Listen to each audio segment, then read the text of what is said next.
Am I the a-hole stories? Am I the a-hole for not letting my homeless friend move in because I hate her kid? Obviously, there are a lot of variables to the story. I'm 24, female, and I have been working since I was 16. My dad passed away on my 17th birthday, but prior to his passing, he taught me everything there was to know. He was a jack of all trades. I have done electric, plumbing, mechanic work, concrete and basic carpentry. My dad and I always loved this one house that had been on the market since I was super young. He always said that one day it would be ours. When he passed, we got an insurance settlement. When I turned 18, I bought that house outright.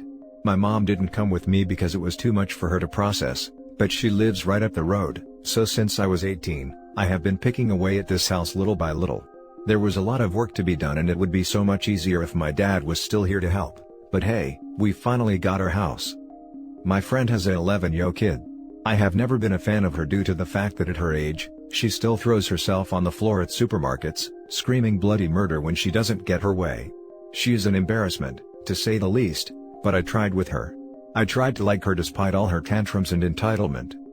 One year, she asked me for one of those really expensive doll houses, like $500, and I got it, just to have her turn around and bust it 20 minutes later for being the wrong color. The tip of the iceberg was when I was conned into taking her one day when I was visiting my 7-year-old brother in the hospital who was just diagnosed with cancer at the time. He's good now, and when she saw him lying in that hospital bed all doped up, she immediately said, "What a drama queen. He is obviously faking it." I dropped her off and never took her again. I'm disgusted by her. So, my friend just became homeless. She didn't tell me the variables that caused this, but she's homeless regardless. She calls me up and asks if her and her kid can come live with me for a while. I didn't mean for it to come off as harsh as it did, but my response was, nope. I've seen how your child acts and I'm not having her destroy the one place that reminds me of my father, or interrupting my solitude for not getting her way. Sorry. Again, I didn't mean for it to be that harsh, but that's how it happened regardless. So she flips out. Says I'm trying to make out like her kid is Satan. She knows what her kid said to my brother too, and said that her kid didn't mean it, which makes it worse in my eyes. She is telling everyone that I am a POS for allowing her child to be homeless when I have the means to accommodate. The house has 6 bedrooms. Am I the a-hole? Now for the top comments. Not the a-hole. Call me cynical, but it's too much of a coincidence that your friend became homeless, just when you finished renovating your house. Hi cynical, I'm jaded. I thought the exact same thing. It definitely isn't a coincidence. Her friend knows OP is all alone in an, apparently, 6-bedroom house. She isn't looking for a layover, she's looking to squat on OP's good graces as long as she can. Someone who would pawn off a kid on a person going into the hospital to see a child who's sick with cancer. This is not a considerate, thoughtful adult who will know not to overstay their welcome. This is not someone who pays rent and becomes a good tenant over time. This is not someone who's grateful for a friend who has already reached the end of their tether with your child. If this kills the friendship, so be it, it's a hill worth dying on. Not the a-hole, but I might be biased because I can't stand kids. The kid has proven herself to be entitled, bratty, and destructive. I wouldn't want that in my home, either. Your story about your dad made me teary-eyed. Good for you for being able to buy the house. I'm sure your dad would have been super proud of you. Thank you. Not the a-hole. The kid seems terrible, don't allow them in your home. Kid is 11 and was enabled to this behavior by mom. Point the finger in that direction. Call CPS. Apply some pressure to mom so she gets her act together and end this BS enabling behavior. She is just a kid, yeah, my butt. If you don't teach your kid empathy and good behavior, kid will end up that way. 10 cookies. She only regurgitated the things her mom said. Kids do that. So OP, look out for her mom. Kid is the lesser evil here and can still be mended, not saying it should be you, but she should grow up somewhere else. Now for the next story. Would I be the a-hole if I tell my stepdaughter she is no longer welcome in my home after stealing? The title sums it up pretty well. For context though, stepdaughter is a full-grown adult with a child and home of her own. Over the last few years now I'd say, I've noticed things from the house going missing. I never thought much of it, as I figured I'd just misplaced them. It was mainly makeup and other cosmetics / toiletries and such, small items. Maybe the odd small amount of money. However, the more it continued, the more I noticed there was potentially more going on than me misplacing items. For example, when she came to stay, I'd notice my makeup drawer in the bathroom would be left ajar, things in my room would be moved about and evidence of rummaging. Put it down to her looking for sanitary pads or such. Then one day I opened my makeup drawer and found half the stuff that was meant to be in there. Well, wasn't.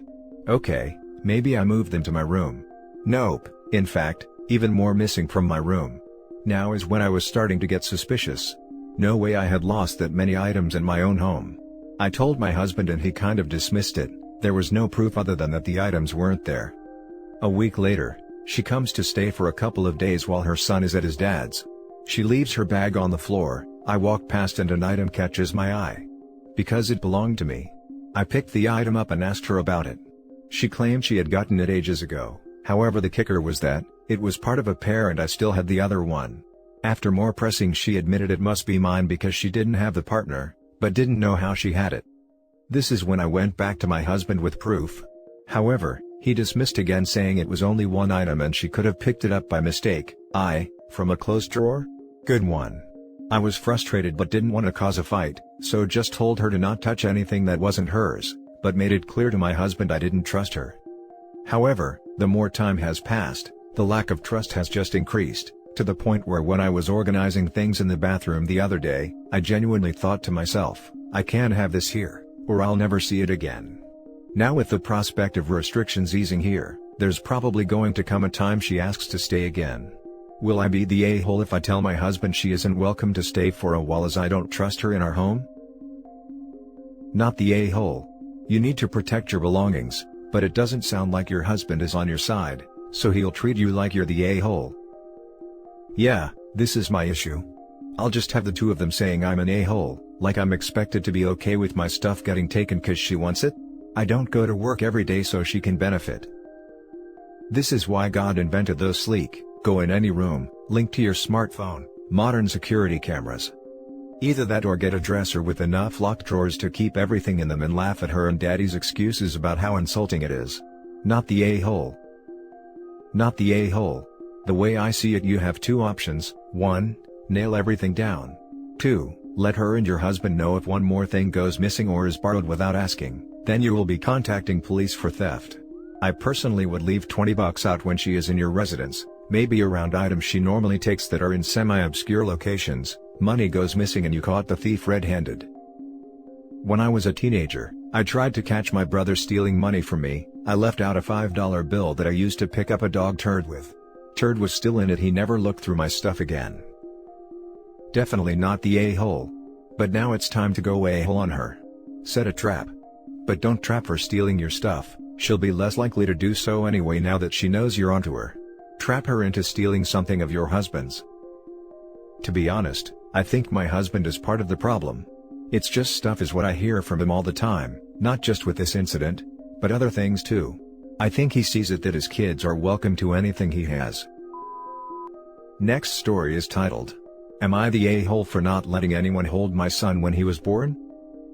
This happened pre-COVID, but the fight started again about a month and a half ago. My wife gave birth to our son November 2019. She had a very complicated pregnancy and ended up needing an emergency C-section, which we were aware could happen. We had talked about it for a while and she admitted hating the thought she would be the last to hold our son. So when he was born and she was still unconscious, I did not allow anyone in our families to hold him, or even meet him really. They saw me, but that was about it. She was unconscious for 4 days, but thankfully recovered and was able to meet and hold our son. It was about a day after that everyone else got to meet and hold him for the first time. Our families were upset but nothing really kicked off, except for my mom and sister who were kinda pushy about it. Then around January we had an incident. My wife put up some photos of her holding our son for the first time and talked about how traumatic the birth had been and wanted to raise awareness of how dangerous pregnancy and birth can be, and basically just saying how grateful she was to have them both be okay. My mom and sister then really started acting like kids, saying it wasn't fair and we robbed them of those first few days with their grandson/nephew. I told them plenty of people meet grandkids and nieces/nephews days or even weeks or months after birth, and had this been COVID times, it would not have happened for a lot longer. But they said I was selfish and should not have done that, just because my wife couldn't meet or hold our baby. I am only conflicted on this because someone else suggested I robbed my son of having more interaction early on, and I should have thought of him over my wife's feelings on the whole thing, and while most of me is screaming hell no, I wanted to see what a bunch of internet strangers would think. Am I the a-hole? Now for the top comments. Definitely not the a-hole. Of course your wife should have been the first person, besides yourself, to hold your son. Good for you for sticking to your guns. Not the a-hole. This is the best thing you could have done, and a lot more fathers/wives need to do this. As a woman and a mother, I think that would be one of the very few things not forgivable. I would tell your mom and sister to pound sand and get over it, as you did right, and they are just mad you wouldn't give in to them. Anyone who whines it's not fair needs to be shut down and then ignored. What a bunch of turds. Not the a-hole. Not the a-hole. What? Your mother and sister need to check themselves.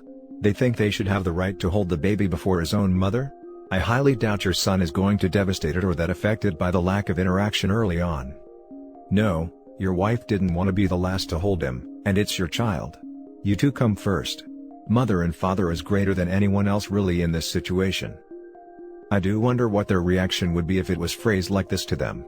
You think you had the right to hold our child before my wife, his mother?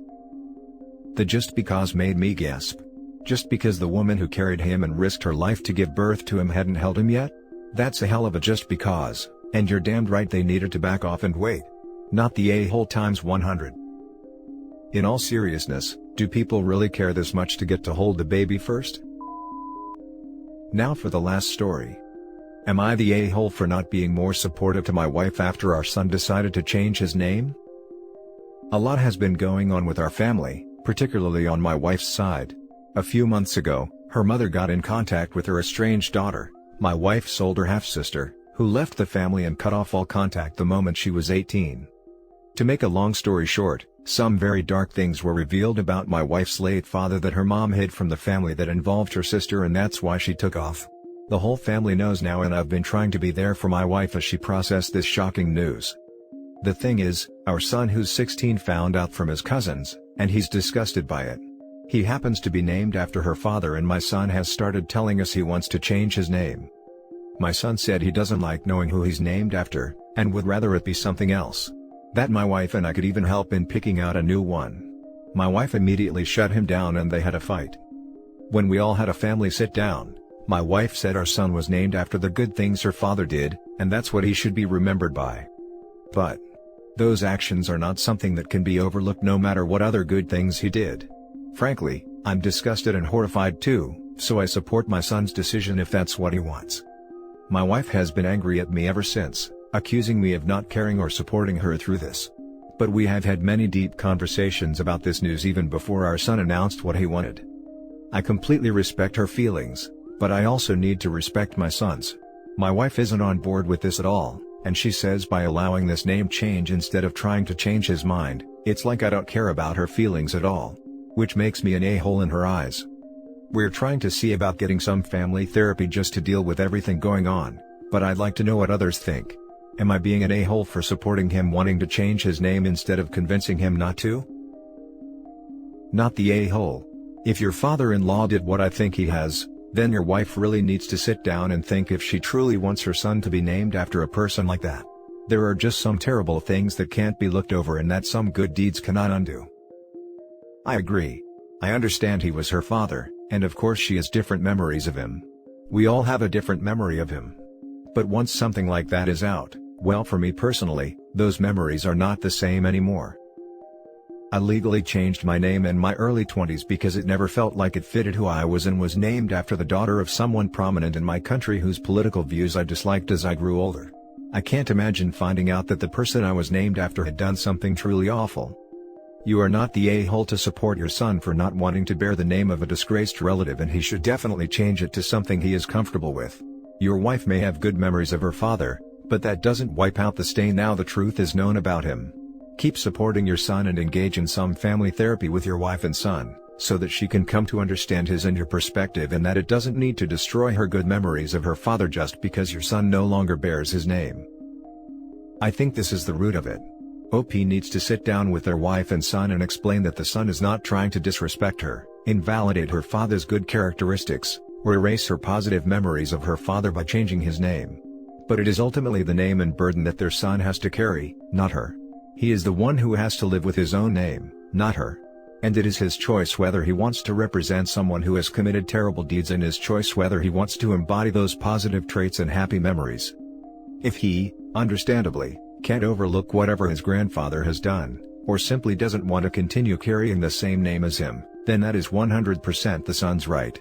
He is not a vessel created to honor and embody the better aspects of his mother's father. He is his own individual person, and he has the right to choose whose name he does or does not carry. Not the a-hole. Your wife is doing exactly what her mother did.